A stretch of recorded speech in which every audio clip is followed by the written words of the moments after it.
बिस्मिल्लाहिर्रहमानिर्रहीम। अस्सलाम वालेकुम dear students, I am Mohammed Ali from channel friends physics. आज हम चैप्टर नंबर 8 का पहला टॉपिक जो बेसिक कॉन्सेप्ट्स ऑफ वेव्स है वो पढ़ने जा रहे हैं। तो क्या होती हैं ये वेव्स और क्या होता है इनका मेथड ऑफ प्रोपगेशन, वो हम इस लेक्चर में डिटेल्ड देखेंगे।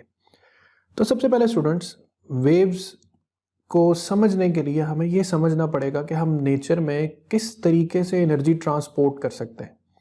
तो एनर्जी ट्रांसपोर्टेशन के दो तरीके हैं, या विद मैटर या विद वेव्स। इस पहली डायग्राम में या इस पहले इमेज में आप देख सकते हैं कि एक शख्स एक रोबोटिक मैन को एक पत्थर उठा के मार रहा है। अब उसने एक्चुअल में तो ट्रांसफर की है एनर्जी, लेकिन एनर्जी ट्रांसफर के साथ साथ उसने पत्थर भी साथ ट्रांसफर किया, यानी मैटर भी साथ ही मूव कर गया।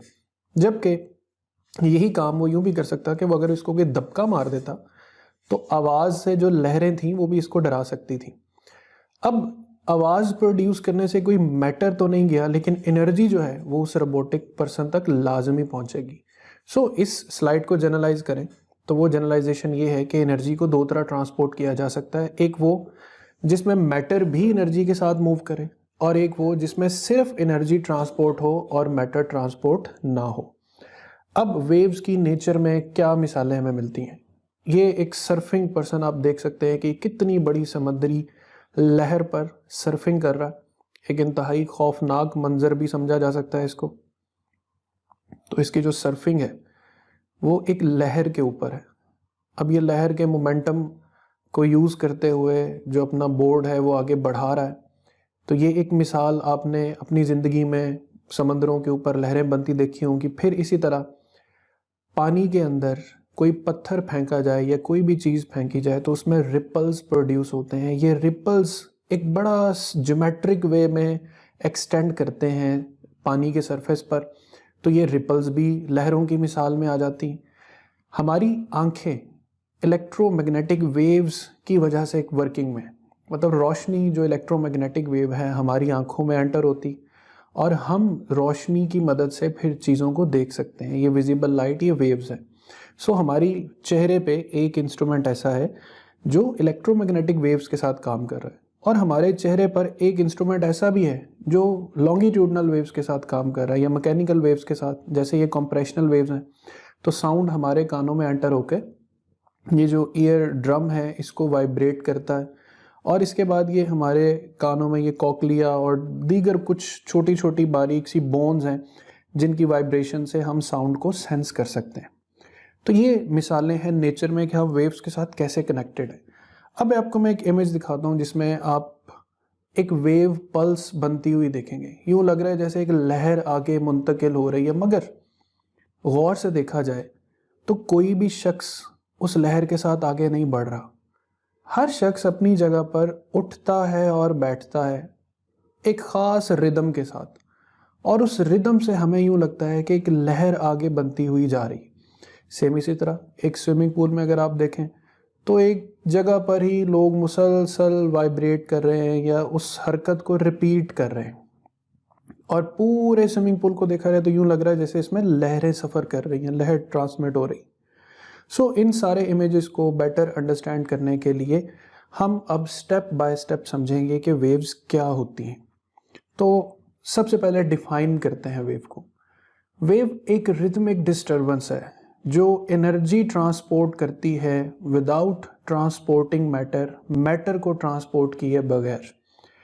जैसे यहाँ पर आप एक स्विमिंग पूल में प्रोड्यूस होने वाली डिस्टर्बेंस है, जो लहरें, जो पानी की सतह पर मूवमेंट है, उसे देख सकते हैं।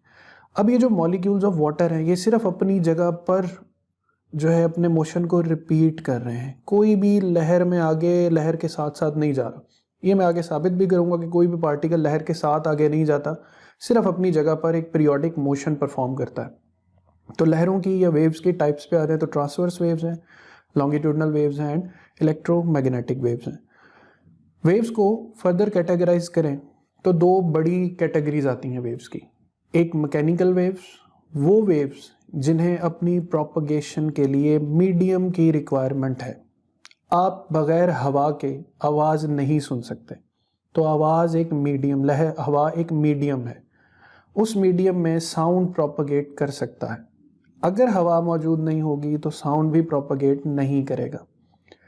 दूसरी कैटेगरी है इलेक्ट्रोमैग्नेटिक वेव कि अगर मीडियम ना भी हो तो ये वेव्स प्रोपगेट कर सकती हैं। सूरज से ज़मीन की मिसाल लें। सूरज से रोशनी आ रही है, आवाज़ नहीं आ रही।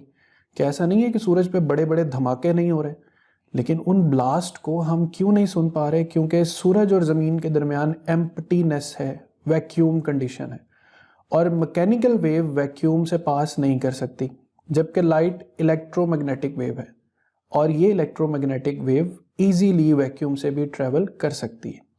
अब इसको फर्दर इंटीग्रेट करते हैं। सबसे पहले हम मैकेनिकल वेव्स को डिस्क्राइब करते हैं कि for the propagation of mechanical waves in a medium the particles of medium should have elasticity. अब ये जो इलास्टिसिटी की एग्जांपल है, यहाँ पर एक वीडियो है जिसमें अभी आपने एक पल्स देखी जो काफ़ी स्पीड से इसमें ट्रैवल करके गई। अब मैंने इलास्टिसिटी थोड़ी सी रिड्यूस की है, तो देखें जब पार्टिकल्स में रीस्टोरिंग एबिलिटी कम हुई है तो वेव की स्पीड भी कम हो गई। अब मैं इलास्टिसिटी और ज़्यादा लो करता हूँ तो ये काफ़ी सब्र तलब काम होगा ऐसी वेव को प्रोपगेट करते हुए देखना। कहते हैं कि इसके पार्टिकल्स की रीस्टोरिंग फोर्स बहुत रिड्यूस हो गई, यानी इलास्टिसिटी बहुत डिक्रीज कर गई। तो कम इलास्टिसिटी की वजह से ये जो वेव है इसकी प्रोपगेशन इंतहाई स्लो हो गई है। सो इलास्टिसिटी एक मेजर रोल प्ले करती है किसी भी मीडियम में वेव को प्रोपगेट करवाने के लिए। अब हम एक ऑसिलेशंस देखते हैं कि अगर इसमें एक हाई इलास्टिसिटी के साथ मुसलसल इसको ऑसिलेट किया जाए तो फिर वेव पैटर्न कैसा। तो ये देखें, ये डेली लाइफ में नज़र आने वाली बहुत सी वेव्स की एग्जांपल्स में आती। अब देखें इसमें जितने भी एक ग्रीन पार्टिकल को आप फॉर एग्जांपल फोकस करें तो ये पार्टिकल क्या कर रहा है? वेव के साथ तो नहीं जा रहा, ये सिर्फ अपनी जगह पर up and down motion perform कर रहा है। इसी पार्टिकल मोशन को हम और अच्छा अंडरस्टैंड करने के लिए मैं आपको कुछ मिसालें देता हूँ। क्या आपने सब ने अपनी लाइफ में ये मास स्प्रिंग सिस्टम्स तो देखे होंगे। अब मास स्प्रिंग सिस्टम्स जो हैं, लेट्स से इसको भी हम ऑसिलेट करवाते हैं, तो ये जो मास स्प्रिंग सिस्टम्स हैं एक वर्टिकली ऑसिलेट कर रहा है और एक हॉरिजॉन्टली ऑसिलेट कर रहा है। अब ये वर्टिकल और हॉरिजॉन्टल ऑसिलेशंस को आपने गौर से अगली स्लाइड में देखना है कि दो तरह की वेव्स हैं, एक ट्रांसवर्स वेव्स हैं और एक लॉन्गिट्यूडनल वेव्स हैं। पहले हम पार्टिकल मोशन को इनके साथ टैली करेंगे। तो देखें कि एक वर्टिकल और हॉरिजॉन्टल मोशन का वेव प्रोपगेशन में क्या रोल है। अब वर्टिकल और हॉरिजॉन्टल मोशन का ये रोल है कि अगर हम दोनों मास स्प्रिंग सिस्टम को ऑसिलेट करवाएं तो देखें एक वेव ऐसी है जिसमें particles of medium up and down move कर रहे हैं। किसके रिलेटिव अप एंड डाउन? यहाँ पर एक आपको एक ब्लू वेक्टर नज़र आ रहा है, ऊपर लिखा है डायरेक्शन ऑफ एनर्जी, कि एनर्जी जिस डायरेक्शन में जा रही है, ये दोनों मीडियम्स के लिए सेम यही वेक्टर यूज़ कर रहा हूँ मैं। जिस डायरेक्शन में एनर्जी है, एक मीडियम में पार्टिकल्स उस डायरेक्शन के परपेंडिकुलरली वाइब्रेट कर रहे हैं, जैसे ये मास स्प्रिंग सिस्टम है, और एक मीडियम के पार्टिकल्स डायरेक्शन ऑफ एनर्जी के पैरेलल और एंटी पैरेलल मूव कर रहे हैं। तो इसका मतलब है एनर्जी को हम दो कैटेगरीज में, एनर्जी प्रोपगेशन को या पार्टिकल मीडियम को दो कैटेगरीज में डिवाइड कर सकते हैं। एक वो वेव्स जिनमें मीडियम के ज़र्रात perpendicular to the direction of energy propagate करें, और एक वो वेव जिसमें मीडियम के ज़र्रात parallel to the direction of energy जो है वो प्रोपगेट करें। इसको आगे और भी एग्जांपल्स में मैं आपको शो करता हूँ। जैसे ये एग्जांपल देखें, यहाँ पे ट्रांसवर्स प्रोपगेशन है, ठीक है, यहाँ पर डायरेक्शन ऑफ एनर्जी और स्प्रिंग की डिस्प्लेसमेंट देखें, अपवर्ड एंड डाउनवर्ड है। तो स्प्रिंग डिस्प्लेसमेंट और एनर्जी की डायरेक्शन ये परपेंडिकुलर है। जबकि लॉन्गिट्यूडनल वेव की एग्जांपल में देखें, जिस डायरेक्शन में एनर्जी है, पार्टिकल्स ऑफ स्प्रिंग या जो स्ट्रैंड्स ऑफ स्प्रिंग है वो भी उसी डायरेक्शन में कंप्रेस एंड रेयरफेक्ट हो रहे हैं। इसी तरह एक और एग्जांपल में देखते हैं, ये देखें यहाँ पे सब particles forward backward motion perform कर रहे हैं, तो ये कंप्रेशनल वेव होगी, ये लॉन्गिट्यूडनल, और यहाँ पर यही particles up and down move कर रहे हैं। अब हम इन दोनों वेव्स की नेचर में एग्जांपल्स तलाश करते हैं। गिटार आपने सुना या बजाया होगा कभी ना कभी, तो गिटार की स्ट्रिंग्स में जो पार्टिकल्स ऑफ मीडियम है वो सारे अप एंड डाउन वाइब्रेट करते हैं, जिन्हें ट्रांसवर्स वेव्स गिटार में प्रोड्यूस होती हैं। ट्रांसवर्स वेव्स जलजले में जो अर्थक्वेक आते हैं उनमें ज़मीन को एक ख़ास तरह की वाइब्रेशन ट्रांसफ़र होती है जिसे लव वेव्स कहा जाता है। ये लव वेव्स ज़मीन को इसी तरह ट्रांसवर्स मूवमेंट यानी जिस डायरेक्शन में एनर्जी प्रोपगेशन है उससे परपेंडिकुलरली ज़मीन के जो पार्टिकल्स हैं वो वाइब्रेट करते हैं। तो ये कुछ मिसालें होंगी ट्रांसवर्स वेव्स की। लॉन्गिट्यूडनल वेव्स की एग्जांपल्स पे आ जाएं तो किसी स्पीकर से निकलने वाला जो साउंड है वो एयर पार्टिकल्स को अपने साथ पैरेलल और एंटी पैरेलल वाइब्रेट करवाएगा। यानी जिस डायरेक्शन में एनर्जी ट्रैवल कर रही है, लेट्स से जिस डायरेक्शन में मैं ये पॉइंटर लेके जा रहा हूँ उसी डायरेक्शन में एनर्जी प्रोपगेट कर रही और जो पार्टिकल्स हैं वो उसी डायरेक्शन के पैरेलल और एंटी पैरेलल मूव कर रहे हैं। इसको आप अगले इमेज में और ज़्यादा क्लियरली समझ सकते हैं कि ये रही डायरेक्शन ऑफ एनर्जी। और सिर्फ इस रेड डॉट को अगर आप देखें तो पार्टिकल्स ऑफ मीडियम अपनी जगह पर ये बिल्कुल ऐसे ही है जैसे कोई सिंपल हार्मोनिक मोशन जो है बहुत स्टेडीली परफॉर्म कर रहा है। तो एक तो एयर मॉलिक्यूल्स में जो पार्टिकल ऑफ मोशन है वो parallel to the propagation of energy है। तो इट मीन्स एयर में जो वेव्स प्रोड्यूस होती हैं वो लॉन्गिट्यूडनल वेव्स हैं। सिमिलरली अर्थक्वेक में एक पी प्राइमरी वेव होती। अब देखें वही ज़मीन का एक नक्शा, पहले उसमें वेव ट्रांसवर्सली प्रोपगेट कर रही थी और अब देखें वेव कैसे कंप्रेशन के थ्रू या कंप्रेशन और रेयरफैक्शन के थ्रू प्रोपगेट कर रही। सो अब हम इन सारी एग्जांपल्स को देखते हुए डिफाइन करते हैं मैकेनिकल वेव्स को एज ट्रांसवर्स एंड लॉन्गिट्यूडनल। वो वेव्स जिनमें पार्टिकल्स ऑफ मीडियम वाइब्रेट करते हैं perpendicular to the direction of propagation of wave, these are called transverse waves। और वो waves जिनमें particles of medium vibrate करते हैं parallel to the direction of propagation of wave, these are called longitudinal waves। ये examples इनकी written है यहाँ पर, आप इन examples को याद कर सकते हैं। ये दो होगी mechanical waves जिनके लिए medium require है, जिनमें medium के ज़रात या simple harmonic motion perform कर रहे हैं horizontal mass spring system की तरह या परफॉर्म कर रहे हैं वर्टिकल मास स्प्रिंग सिस्टम की तरह। वो वेव्स जिनके लिए मीडियम ही रिक्वायर नहीं है यानी electromagnetic waves, they require no medium.